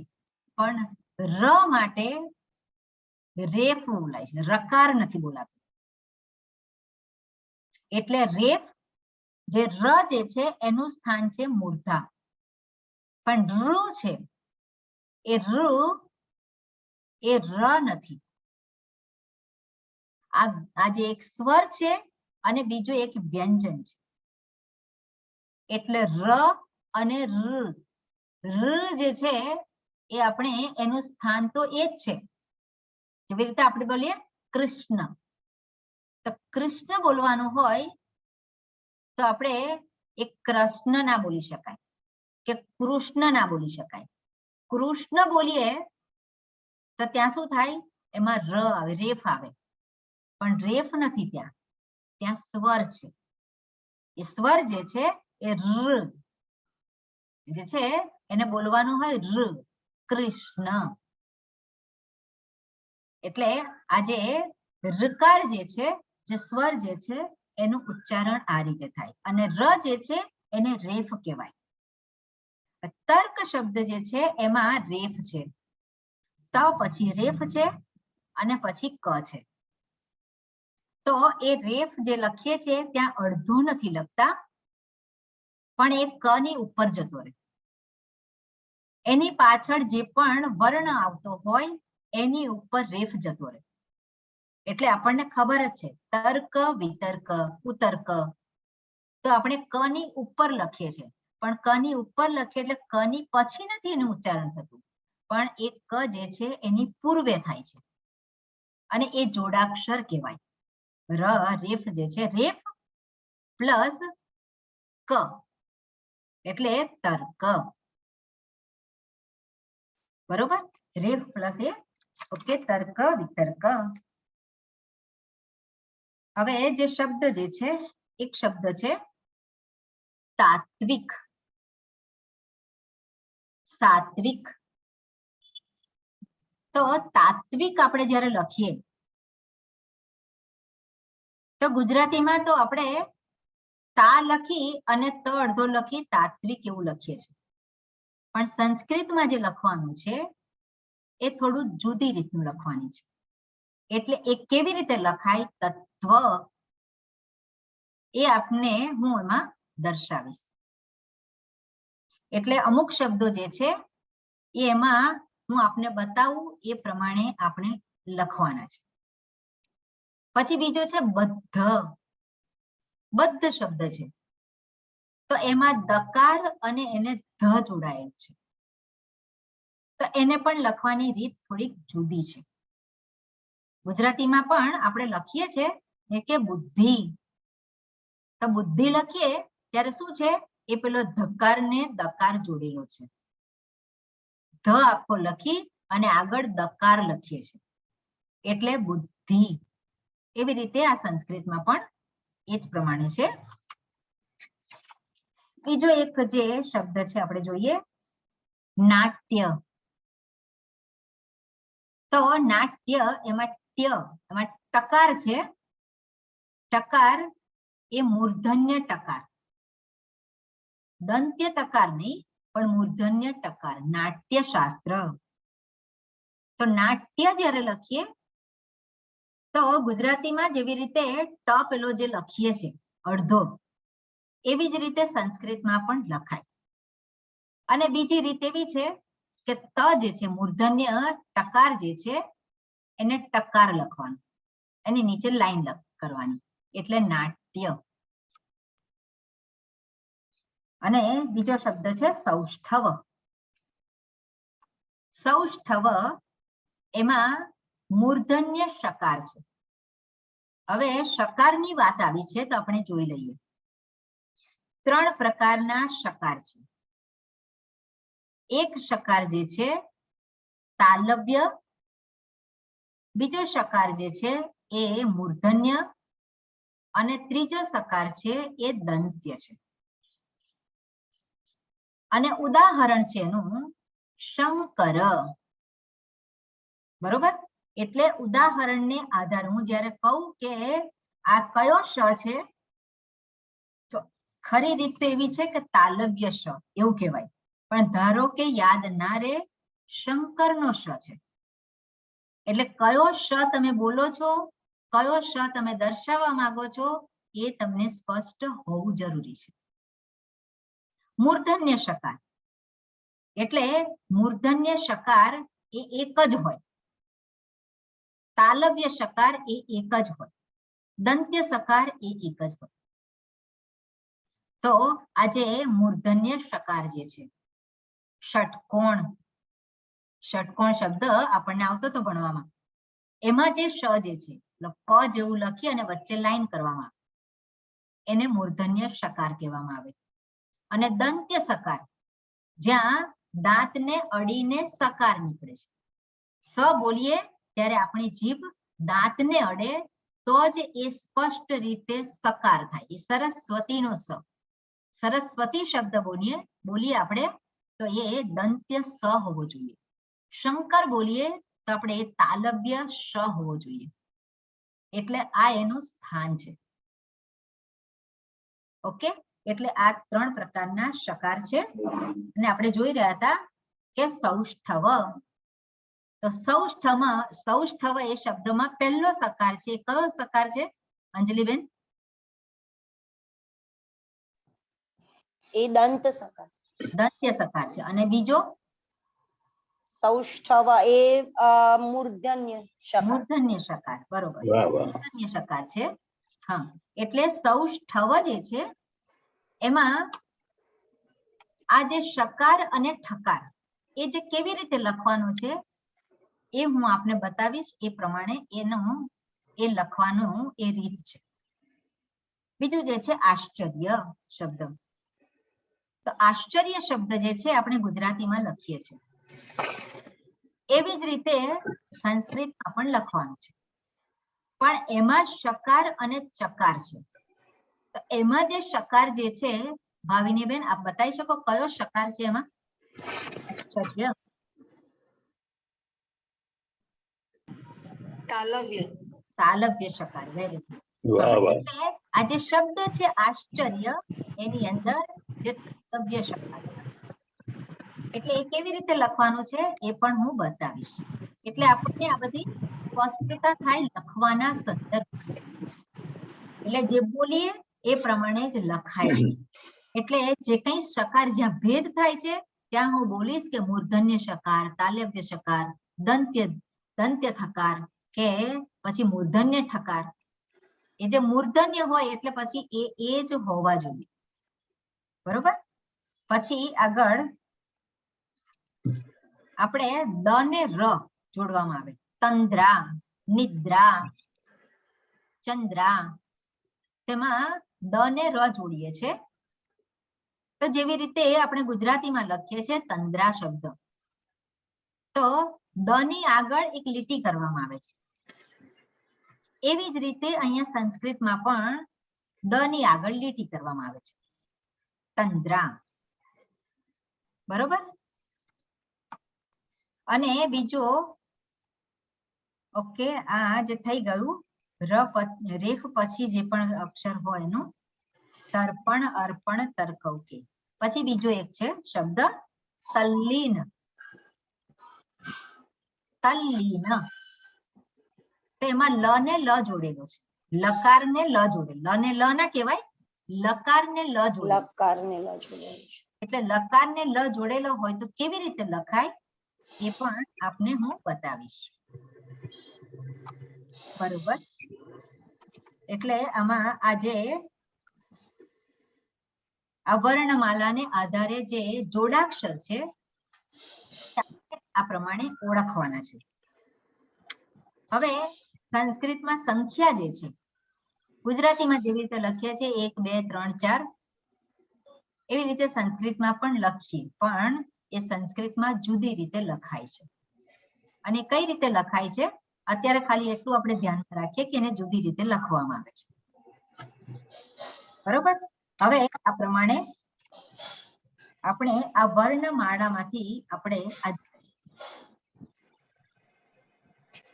ઓકે હવે જે શબ્દો જે છે હું આપને શબ્દ કહીશ અને એમાંથી આપે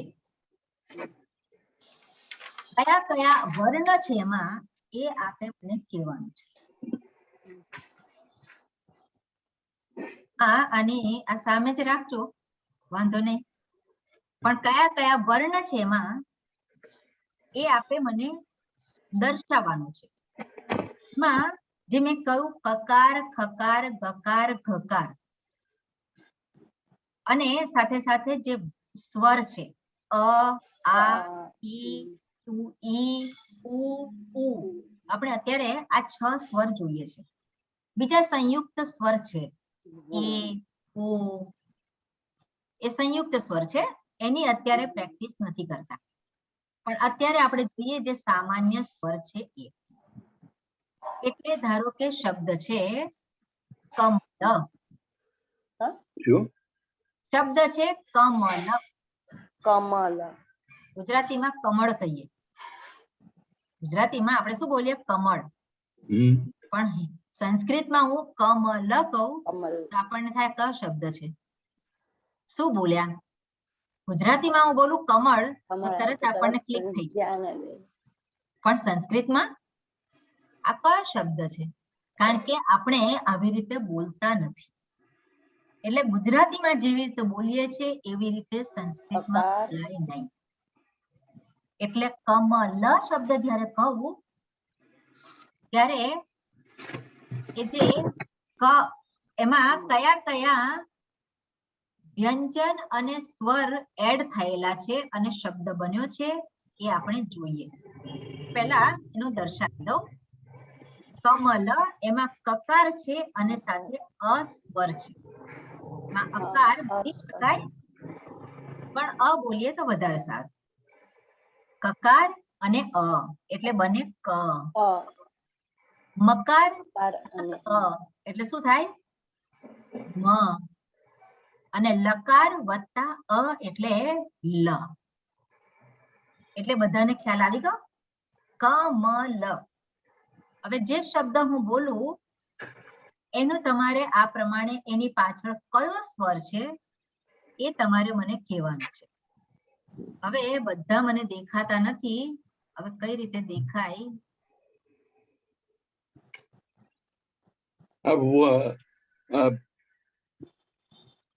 મારો પેલો વિડિયો છે એ ઝૂમ ની સાથે મેં પેલી પરમિશન નથી આપી એટલે નથી આવતું, પણ હું સાંભળી શકું અને તમને સંભળાવી શકું. હા કઈ વાંધો નહીં, કઈ વાંધો નહીં. ઓકે બરોબર. હવે આપણે કહીએ કમલ જોયું, કોમલ. તો કોમલ શબ્દ છે એમાં કયા કયા વ્યંજન અને સ્વર છે, કોણ બતાવશે? કરવાનું. હા રૂપાબેન.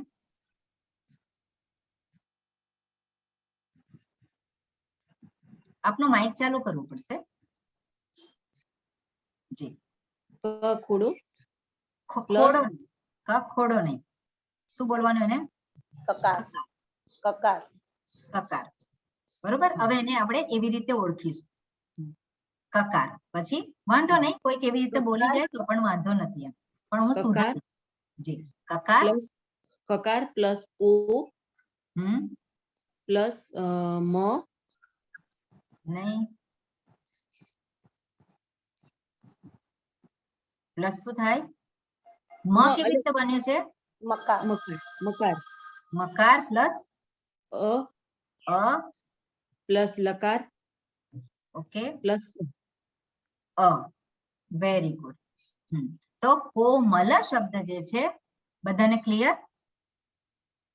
કકાર વત્તા ઓ એટલે કો થયું, મકાર વત્તા અ એટલે મ થયો અને લકાર વત્તા અ એટલે લ થયો. કોમલ. કોમલ શબ્દ આપણે બોલીએ તો એમાં લકાર બોલીએ છીએ, અ નથી બોલતા. ગુજરાતીમાં ચાલે પણ સંસ્કૃતમાં ચાલે નહીં. જે લખ્યું છે એ પ્રમાણે જ બોલવાનું છે. કોમલ. પછી આપણે બીજો શબ્દ જોઈએ વિલાસ. વિલાસ શબ્દ છે. વિલાસબેન તમે બોલશો? વિલાસ શબ્દમાં વ્યંજન કયો છે, સ્વર એની સાથે લાગેલો છે, એ શું છે? કોણ બોલશે?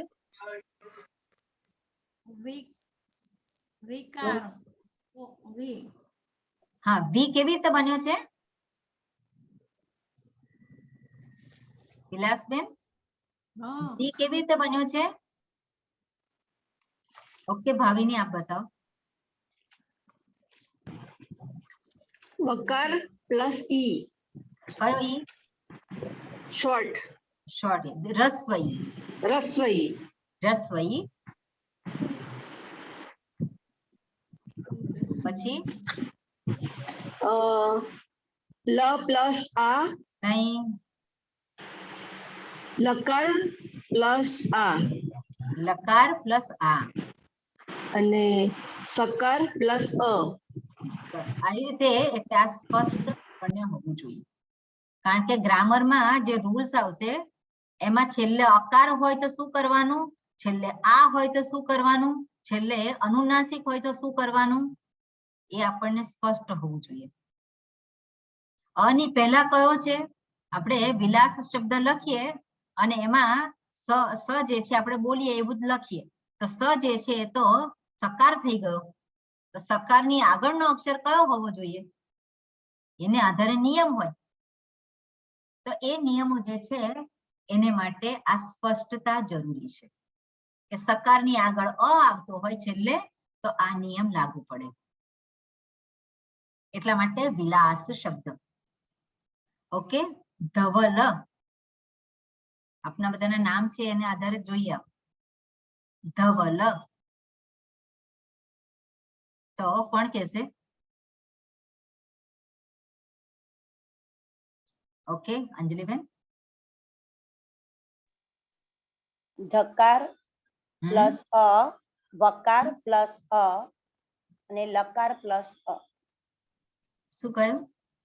ધવલ. ધવલ નામ છે. હા હા. ધકાર પ્લસ અ, હમ વકાર પ્લસ અ અને લકાર પ્લસ અ. સાચું છે? સાચું હોય તો એ કરાય અને ખોટું હોય તો ના પડાય. બરોબર? હા રાજુલભાઈ. તો રાજુલ એમાં શું છે? રાજુ. રાજુલ. આપણે રાજુલ કહીએ પણ સંસ્કૃતમાં તો રાજુલ. રાજુલ. એને કઈ રીતે બોલાશે? હવે ર જે છે એને રકાર નહીં કહેવાય પણ એને રેફ કહેવો પડશે. રેફ. હા રેફ. બરોબર? એની સંજ્ઞા છે રેફ. હા કોણ બોલશે? કોઈક નવું બોલે.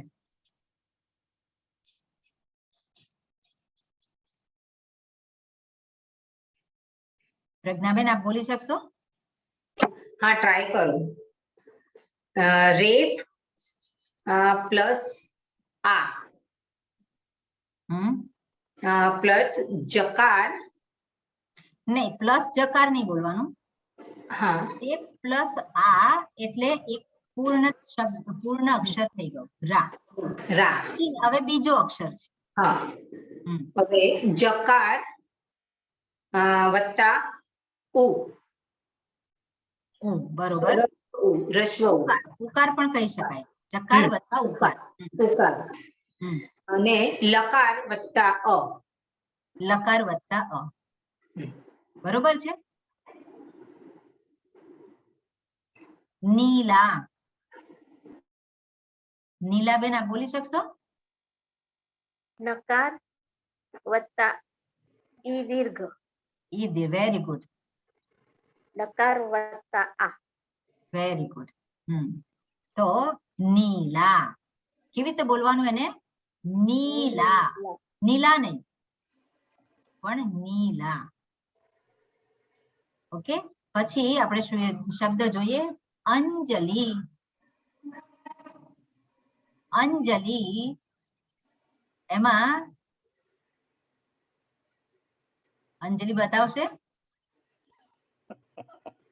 એમાં જે માથે જે આવે છે અનુસ્વાર, ગુજરાતીમાં તો આપણે અંજલિ અન્ય માથે મીંડું મૂકીએ છીએ અને અંજલિ લખીએ છીએ, અને અંજલિ એમાં દીર્ઘ છે. તો અકાર પ્લસ નકાર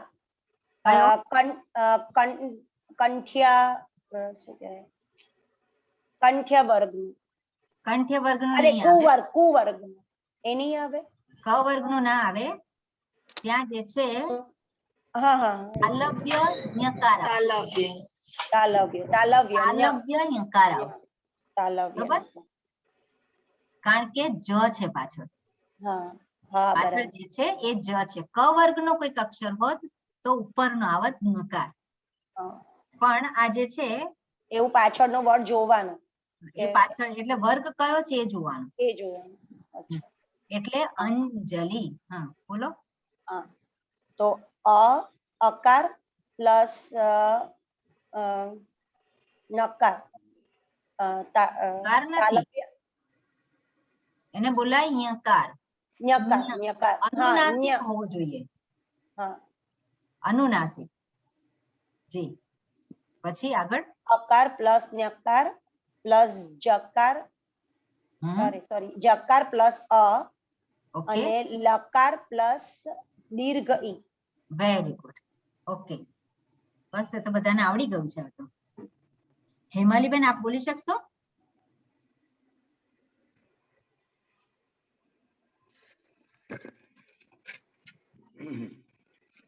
हेलो, ओके जी आप बोली શકશો? ના હમણાં નહીં બોલાય. અચ્છા ઓકે. હા જયંતભાઈ, હા શબ્દ તમે કયો આપ્યો મને? બસ આપનું નામ છે ને જયંત. Okay, sorry. હા કઈ વાંધો નહીં. જયંત એટલે જકાર વત્તા ય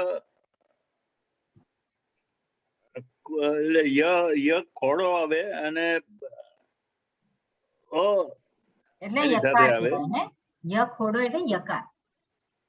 હા સોરી, યકાર વત્તા અને ત સંપૂર્ણ શબ્દ. આપ એવી રીતે લખો તો જય આ બરોબર છે એમણે કહ્યું. હું જે લખું છું એ ય ની માથે પોઈન્ટ મીંડું હોય છે. પણ એટલે સંસ્કૃતમાં કેવી રીતે લખવાનું? સંસ્કૃતમાં જકાર એ તો આપ બોલ્યા જય ય તો બોલ્યા, પણ આગળ શું? તો પેલા દંતવ્ય તકાર જે કહેવાય, પણ માથે મીંડું છે એના માટે શું કરવાનું? ન અડધો. ઓકે, હા કોણ બતાવશે? તાલવ્ય નકાર. તાલવ્ય નકાર. હાથ હું ઉપર કરવાનો, પછી હું કહું એટલે એમને બોલવાનું. જયંત. જયંત. તો આખો શબ્દ કોણ બોલશે? એને જે બોલવાનો છે જે રીતે આપણે લખવાનું બોલવાનું. હા અંજલિબેન બોલો. અહીંયા ત વર્ગનો ન નહીં આવે, ન અડધો. બરોબર છે. હા એટલે જકાર પ્લસ યકાર પ્લસ અને નકાર.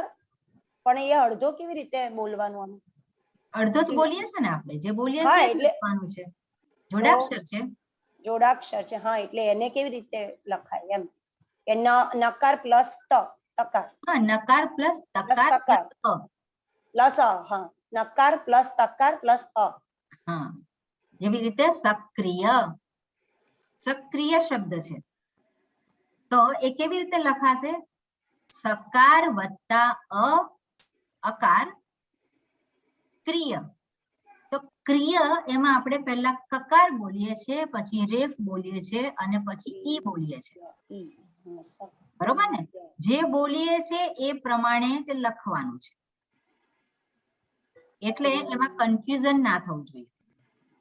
એટલે સક્રિય જ્યારે લખીએ તો કકાર લખી અને પછી એને જેવી રીતે તંદ્રા શબ્દ આપણે જોયો હતો એવી રીતે અહીંયા ક ને એની પહેલા રેફ લખવાનું છે. એટલે એ રેફ લખવાની એ જે છે એ રીત જુદી છે. ગુજરાતીમાં પણ એવી રીતે જ લખીએ છીએ આપણે. અને પછી ઈ આવશે, પણ ઈ કયો છે? રસ્વઈ. એટલે જ્યારે સક્રિય શબ્દ આપણે જ્યારે લખવાનો હોય અને જ્યારે બોલવાનું હોય કે સક્રિય કેવી રીતે, તો સકાર વત્તા અકાર વત્તા કકાર વત્તા રેફ વત્તા ઈકાર અને પછી યકાર વત્તા અકાર. સક્રિય જ્યારે આપણે લખેલું હોય ને બોલવાનું હોય તો સકાર વત્તા અકાર વત્તા ઈકાર ના લખવાનું હોય. જેવી રીતે આપણે લખીએ છીએ સક્રિય, તો એમાં લખવામાં પહેલા રસ્વ આવે છે, હા, તો બોલવામાં એવી રીતે નથી એમ. એટલે આપણે જે બોલીએ છીએ એ પ્રમાણે જ આપણે એને જે લખેલું છે સક્રિય. તો દીર્ઘ જે રસ્વ જે છે એ પહેલા આવે છે, પણ એનું ઉચ્ચારણ કઈ રીતે કરવાનું, એનું સ્થાન ક્યાં છે? ક પછી. કકાર રેફ અને પછી છે. બરોબર? એટલે જે લખવાનું જે છે લિપિ આપણે જેને કહીએ, એમાં જે લખવાની સ્ટાઇલ જે છે એ થોડી જુદી જુદી હોઈ શકે. પણ એટલે એટલા માટે જ આ આપણે જાણવું અનિવાર્ય છે. સક્રિય, નિષ્ક્રિય. હવે નિષ્ક્રિય શબ્દ છે એને કોઈક દર્શાવી શકે?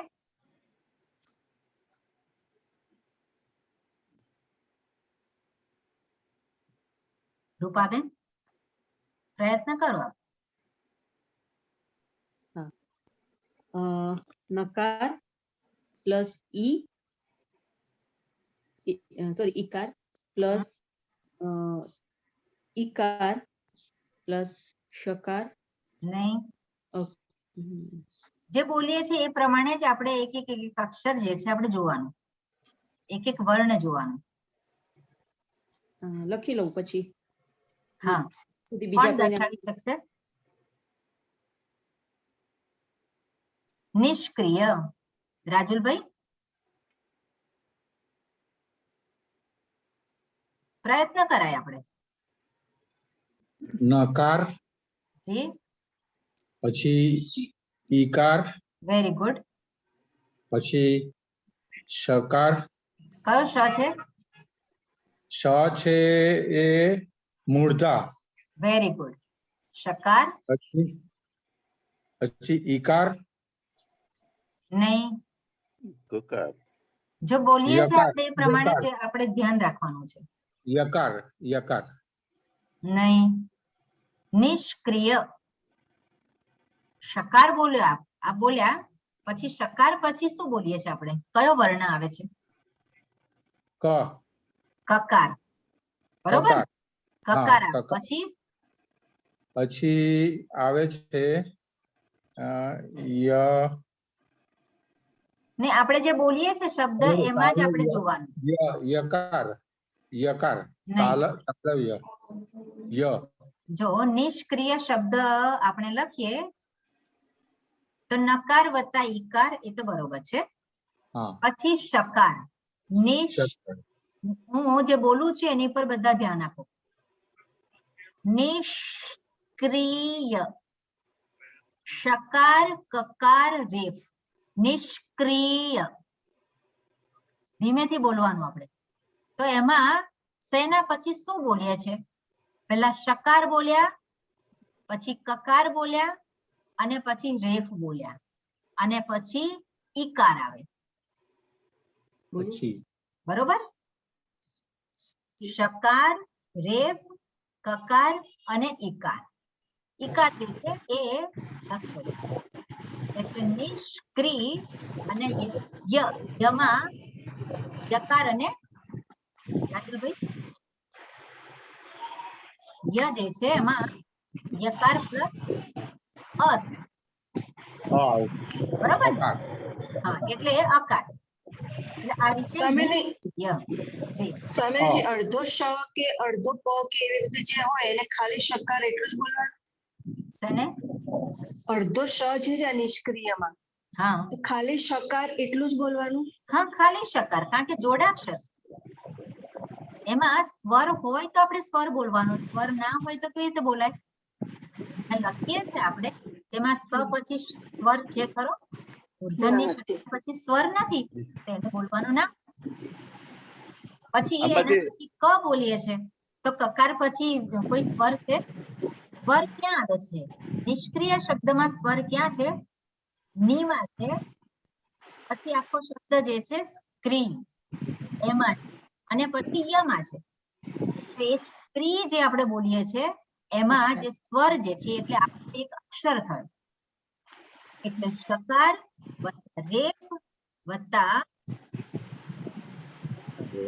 સોરી શું બોલવાનું? બોલું કહું? બોલો બોલો. નકાર નકાર પ્લસ ઈ ફરીથી મને સંભળાવ્યું નહીં, થોડું જોરથી. નકાર ઓકે પ્લસ ઈ હા શકાર બરોબર પ્લસ કકાર ઓકે પ્લસ અ નહીં કઈક રહી ગયું.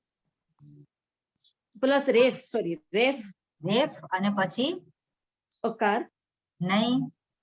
ય યકાર. ઓકે પ્રજ્ઞાબેન આપ બોલો, જોઈએ પછી. આખો શબ્દ બોલો ને. હા, આખો શબ્દ નિષ્ક્રિય. હા, નકાર વત્તા ઈકાર. કયો ઈ છે? રસવઈ. રસવઈ. ઓકે, પછી આગળ? પછી શકાર મૂર્ધન્ય. મૂર્ધન્ય શકાર. પછી કકાર. કકાર. Very good. રેફ. ઓકે. ઈકાર. ઈકાર. કયો ઈ છે? રસવઈ ઈકાર. રસવઈ. ઓકે. પછી યકાર અને અ.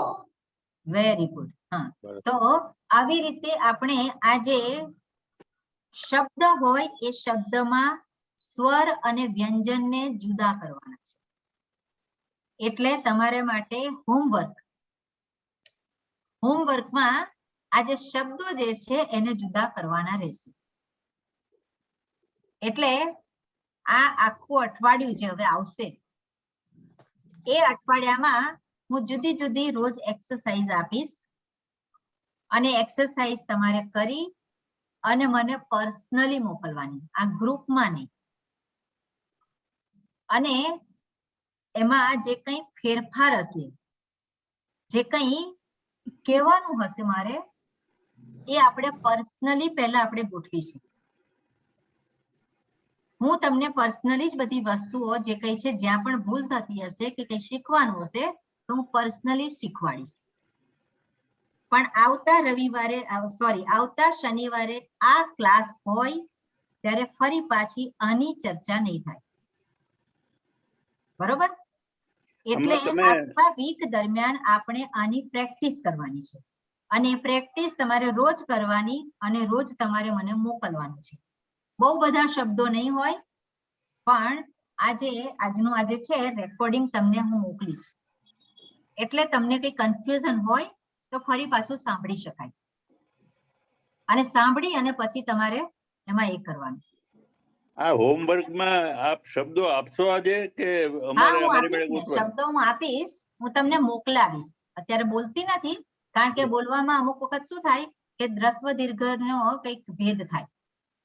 હવે મને એક પ્રશ્ન છે કે જે રસ્વ અને દીર્ઘ છે એમાં જે રેપ ખાલી બોલીએ તો ચાલે કે એમાં રસ્વ દીર્ઘ બોલવા પડે? રેફ અને રસ્વ દીર્ઘ નું ક્યાં આવે? એનું કેવી છે જોડાણ? નહીં, રેપ એટલે કાનો માતર ને પેલું થયું ને. રેફ એટલે તો ર ને રેફ કહેવામાં આવે છે. Okay okay. ર જે આપણે કહીએ છીએ ગુજરાતીમાં હા, ર હા, હા. એ રેફ કહેવામાં આવે છે. રેફ ઓકે, એટલે હા. બીજું કઈ છે નહીં. એટલે બધા જરાક સ્પષ્ટતા રાખે કે ઓકે. સંસ્કૃતમાં રેફ જે છે એ ર નું નામ છે, એની સંજ્ઞા છે. એ રેપ છે. બીજું કઈ કોઈને પૂછવાનું છે એના સંદર્ભમાં? ઓકે, હાજી નીલાબેન. મૂર્ધન્ય છે એનો ઉચ્ચાર એક્ઝેક્ટ કઈ જગ્યાએથી થાય? હા, મૂર્ધન્ય. હવે મૂર્ધન્ય નું સ્થાન જે છે, આપણે આજે તાળવું છે મુખમાં, આપણા મુખમાં ઉપર તાળવું છે. એ તાળવાનો બે ભાગમાં આપણે વેચી દઈએ, આગળનો ભાગ અને પાછળનો ભાગ. તો પાછળનો ભાગ જે છે એને મૂર્ધન્ય કહેવામાં આવે છે. એટલે ટ બોલીએ, ટપાલીનો ટ, સ્પષ્ટ. તો એ ટ જે છે ક્યાંથી બોલાય છે? એ મૂર્ધન્ય ટ કહેવાય. અને એ ટપાલીનો ટ બોલીએ ત્યાંથી જ શકાર બોલાવવો જોઈએ. એ એનું સ્થાન છે. પાછળનો તાળવવાનો. હા, એટલે એને તાલવ્ય કહેવાય.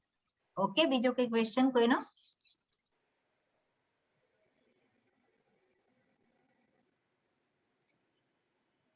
બરોબર. હવે આપણે જે નોટમાં જે લખવાનું છે, એટલે અમુક જે વસ્તુ જે છે એ હું લખાવડાવીશ, અમુક વસ્તુ હું તમને મોકલીશ નોટમાં લખવાની, અને અમુક જે છે તમારે પ્રેક્ટિસ કરવાની હશે એ. બરોબર? એટલે આ પ્રમાણે આપણે એ બેના ભેદ કરીશું.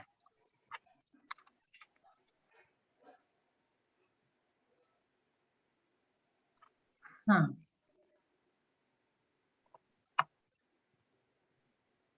બરોબર. હવે આજનો જે આ ક્લાસ થયો એના સંદર્ભમાં બધાને સમજણ પડી, નિખાલસતા પૂર્વક આપણે કહીએ.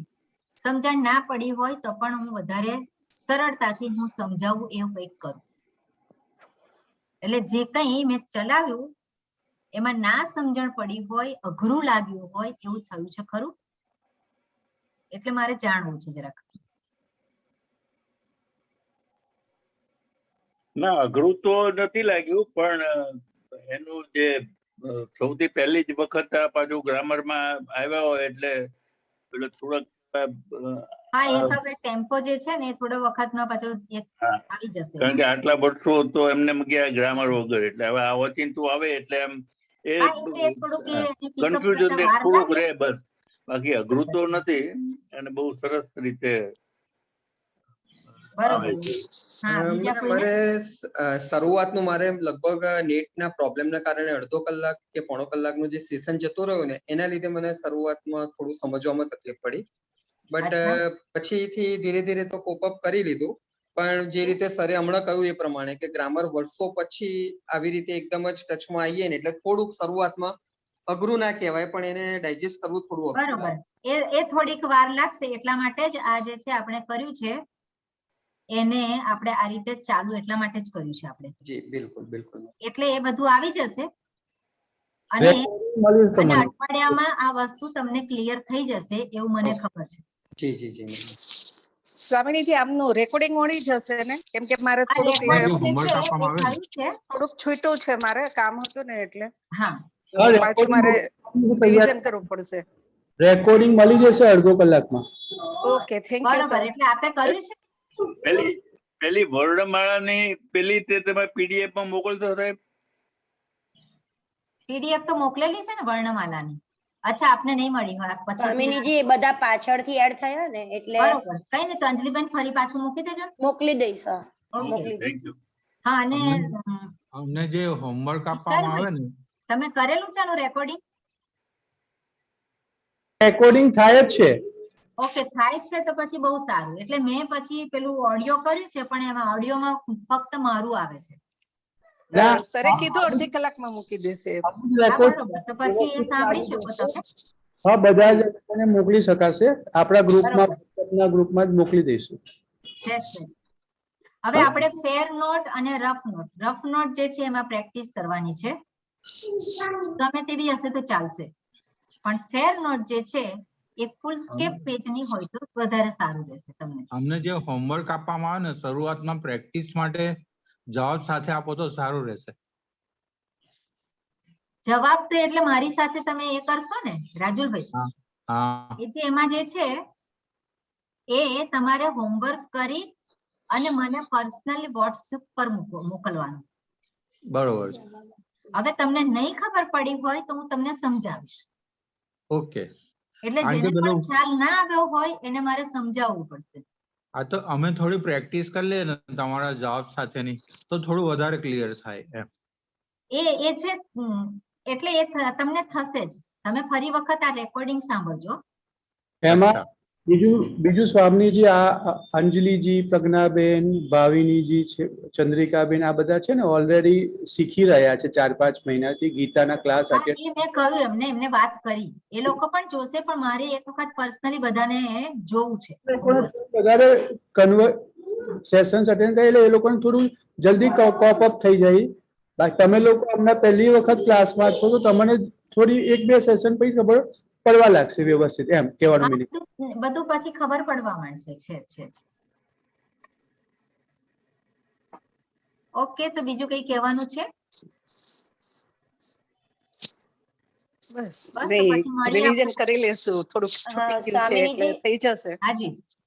એમને કહી દો એટલે કે જો હું ફરીવાર પીડીએફ મોકલું જે આની એ બે મોકલવાની ને જે તમે પ્રિન્ટ આઉટ બેની કાઢવાની કીધી હા, હતી ને, બેની નકાર કાઢવાની હકીકત. કઈ છે એ મોકલવાની. હા, અને પુસ્તકના સંદર્ભમાં એવું છે કે પુસ્તક હજુ આવતા વાર લાગશે એટલે 15 દિવસની આપણે રાહ જોવી પડશે. એટલે પુસ્તક જે છે બધાને જોઈએ છે ને? હા, જોઈએ છે. કોઈને નથી જોઈતું એવું છે કોઈ? કયું પુસ્તક કયું છે? એ તો ગ્રુપમાં મેસેજ મૂકી દેશે ને. આપણે ભણવા માટે જે જરૂરી છે એ પુસ્તકો, કારણ કે હા, એ એના તો વગર આપણે ના કરી શકીએ. એટલે જોઈએ બેઝિક જ જે છે. આપણે જરૂરી છે એ પુસ્તકો અત્યારે મંગાવીએ છે. આ આપણે 6 મહિનાનું પહેલા છે. આપણે જે પાણીની ગ્રામર જે કરીશું એ 6 મહિના પછી કરવાના છે, પણ એની પૂર્વ તૈયારી રૂપે એ જે કરવાના છે એમાં મિનિમમ પુસ્તકો જે જોઈએ છે એ આપણે અત્યારે મંગાવીએ છીએ. અને એ પછી પેલા એમાં પણ કામ લાગવાના જ છે આપણે જે ભણીશું એમાં પણ. એ લગભગ એ આવતા એ પ્રિન્ટ થતા ને ટોટલ આવતા લગભગ કેટલો સમય છે સ્વામિનીજી? એ 15 દિવસ થશે. ઓકે. 15 દિવસમાં આપના સુધી પહોંચી જશે. ઓકે. હાજી. જી. ઓકે. એની કિંમત ને બધું તમને કહેવામાં આવશે ગ્રુપમાં. કઈ રીતનું છે, શું છે, કેવી રીતે પહોંચાડવાની કે કઈ રીતે મંગાવવાની એ બધું કઈક વાત કરીશું આપણે. ઓકે. કઈક પ્રશ્ન હોય તો પછી મને પર્સનલી પણ ફોન કરીને પૂછી શકાય. ઓકે. હોમવર્ક હું પછી મોકલાવીશ સાંજ સુધીમાં. ઓકે. ધન્યવાદ. ઓમ શાંતિ શાંતિ શાંતિ. હરિ ઓમ શ્રી ગુરુભ્યો નમઃ. હરિ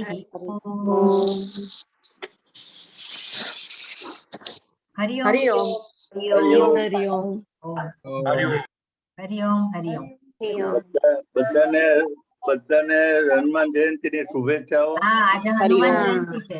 સાચી વાત છે. તમને પણ હનુમાન જયંતી. તમને પણ બધાને. જી. હાજી. ઓમ. હરિ ઓમ.